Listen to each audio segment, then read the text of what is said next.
Hi, my name is Charles Jolie, global bartending champion and lifelong hospitality professional.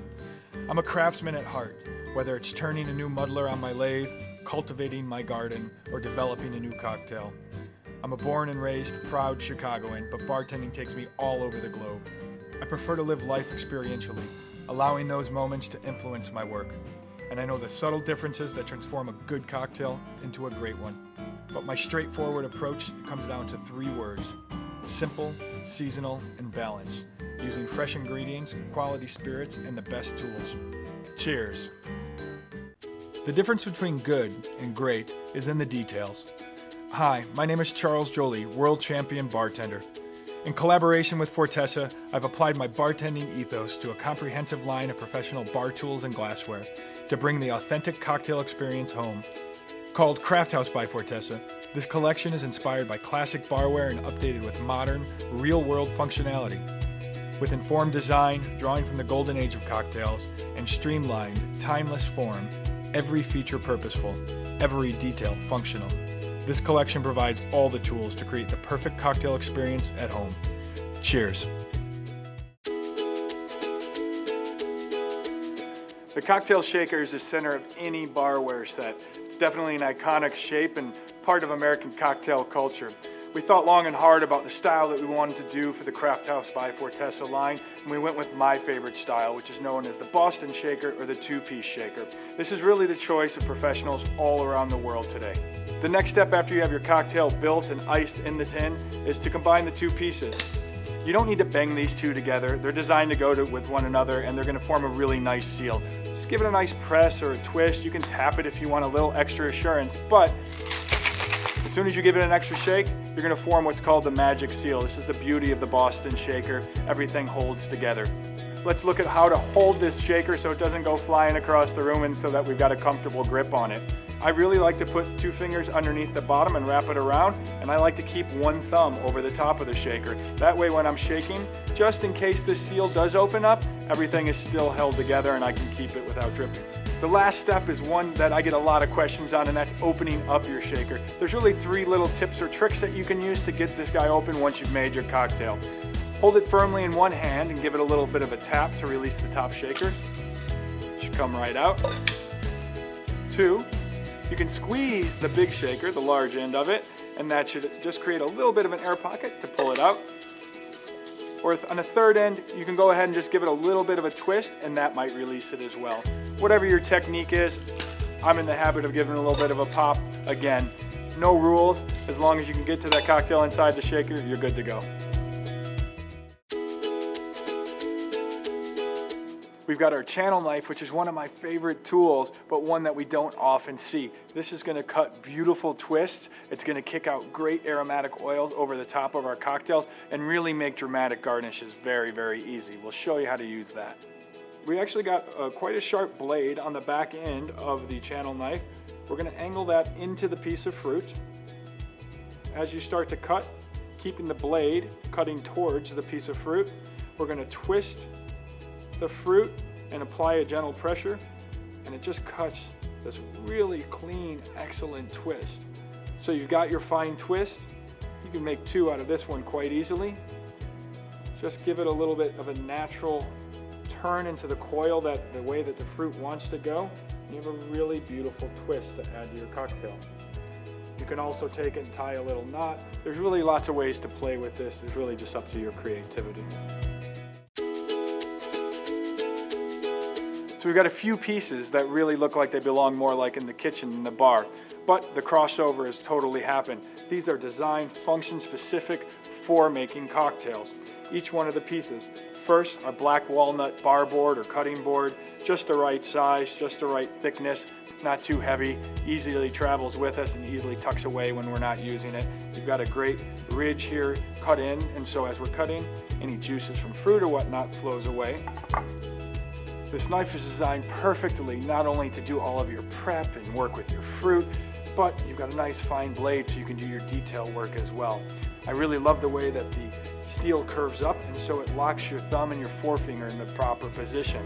I think as we first use knives, we tend to do this finger forward thing. Here we want to keep them back, and it just keeps a nice control of the blade.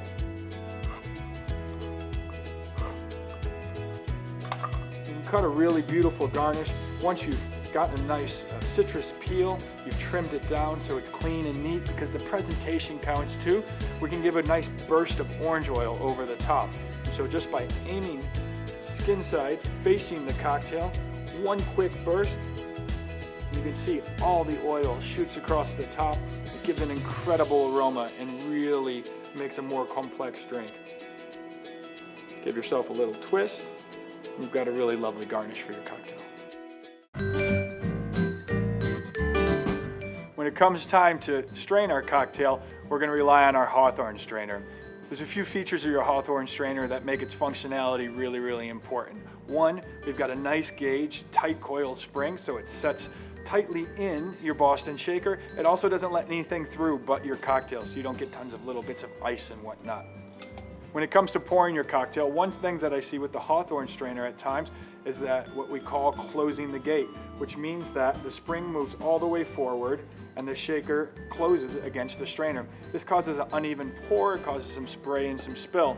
So I've designed in these small tabs which bump up against the shaker and actually just keep a perfect opening the entire time. So you have a perfect flow and the cocktail pours right into this glass.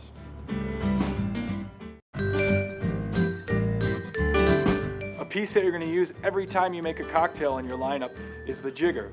A really important measuring device so we make accurate, consistent cocktails. These come in all shapes and sizes. This was actually inspired by some vintage pieces that I found in a London antique market that were old glass apothecary jiggers. I love the fact that it had one really large size so I can get all my measurements in one piece. In the beaded line design, that's your first cue here, is actually also the 1/4 ounce pour mark. On the inside, we have clear markings for everything you're going to need. 1/4 ounce, 1/2 ounce, 3/4, 1, 1.5, and 2 ounce. We've even hidden the 1 ounce or bar spoon pour in the foot of the jigger, so you've got everything you need to make a cocktail in one piece. For all of our stir drinks, we're going to rely on our mixing set, which is really comprised of 3 pieces. We have the mixing glass itself, our bar spoon, and our julep strainer. The mixing glass itself is beautiful lead-free crystal made by Schatzwiesel, super durable, dishwasher safe, nice heavy weight to it, and a good size so you can make 1 or 2 cocktails in this as you stir.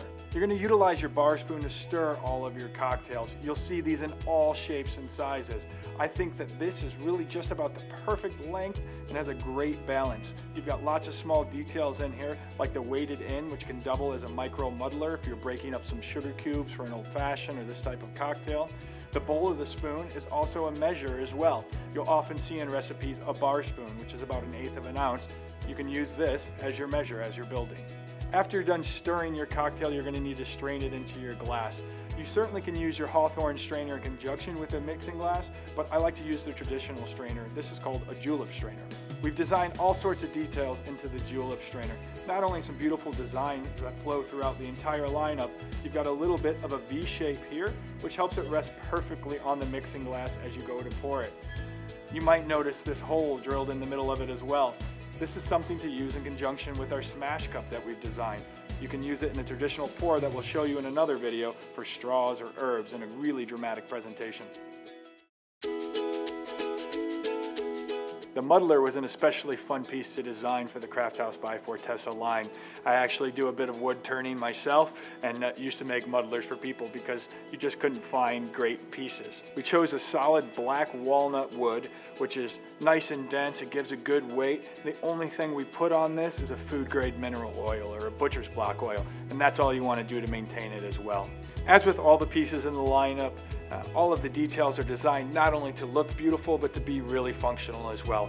The beads just give a great place for your hand to rest. The wide bottom is awesome for muddling and getting to whatever fruit or herbs or sugar cubes, whatever it is you might be making in your cocktails. Really just a perfectly weighted design piece. Hi, I'm Charles Jolie, world champion bartender. I've collaborated with leading tableware designer Fortessa to create a comprehensive line of barware and bar tools. Our collection, Craft House by Fortessa, will give you the confidence to create authentic craft cocktails at home. This is an original cocktail that I've come up with. I call it Rye in Your Britches, and it's going to utilize the smoking box. When you get your smoking box, it's going to come with all the pieces that you see here. The beautiful chest that we built here and designed specifically for smoking cocktails or utilizing it for food. It also comes with the smoking gun, which is a food and beverage smoker. You just load up your chamber. In this case, we're going to use some hickory chips that come with it. You can really play around with this and get creative and add whatever you'd like. This cocktail is really simple. We're actually going to build everything right into our double old fashioned. Ice up your glass. We're going to add a ½ ounce of cherry liqueur, 2 ounces of bourbon. We're going to add 2 ounces of a milk stout, a couple dashes of aromatic bitters, and then we're going to stir everything around to combine it. Last but not least, we're going to finish with a little bit of nutmeg on top. Anything that we put on top of any cocktail we make is going to be the first thing we smell as we bring that glass up to our nose. After we've got our cocktail built, we're going to do the final step, which is to put it in the smoking box and add that hickory smoke kick to it. Just go ahead and set it in the middle and close the box up. One switch on the smoking gun. My recommendation is to start with a little bit of smoke, and then you can always add more if you want. And there you have it, 4 ingredients with a little kick of smoke, rye in your britches. No detail was overlooked when we were designing the Craft House by Fortessa line, including things like the ice bucket and the ice scoop. Again, just like your jigger or your shaker, you're probably going to have this in your hand every time you make a cocktail. One of my favorite parts about this are the drainage holes. And so we've drilled in holes not only to match the style and the rest of the line, but so when you're scooping up ice, if a little bit is melted, you're putting only ice into your drink, not a bunch of extra water. So scoop and drain out anything extra. It's got a slight taper, and so you can quickly and easily fill your glass without ice going all over the place. Just works seamlessly together. The ice bucket has just as many details built into it as well. An amazing stainless steel piece, really gorgeous to look at. Instead of that same round, tall bucket where you can't ever get to the bottom of it, I designed it for an oblong shape, a bit of an oval and a little bit more stout. The exact same volume, so you have all the ice you need, but as it melts, it goes to the bottom and spreads out. There's a drain board built in inside as well, and so your ice is sitting nice and dry. It really is all about the details with every piece. We even put in a little bit of a hook so you can latch on your lid and you have a place to put it. After you're done stirring your cocktail, you're going to need to strain it into your glass. The julep strainer is made to sit right on top with the little V. One finger across the top and your hands over that. Give you a nice smooth pour. If you're finding that some ice is slipping through, just top up your ice because your julep strainer could fall in a little bit. Your ice level might be a little bit low.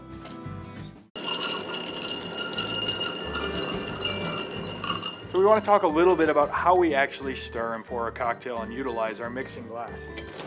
We can practice with some ice and water. Go ahead and set your spoon in with the back of the spoon against the glass. And then really it's just going to be a push and a pull motion. So I'm going to pull it towards myself and it's going to ride around the outside of the glass, and I'm going to push it towards the front of the glass. And as you connect these two motions, it'll start to run itself around the outside of the glass really smoothly. This takes a little bit of practice, so don't get discouraged. At first, if you need to just kind of work it around, whatever we need to do to get the temperature down and get a nice dilution. After you're done stirring your cocktail, you're going to need to strain it into your glass. The julep strainer is made to sit right on top with the little V. One finger across the top and your hands over that. Give you a nice smooth pour. If you're finding that some ice is slipping through, just top up your ice because your julep strainer could fall in a little bit. Your ice level might be a little bit low.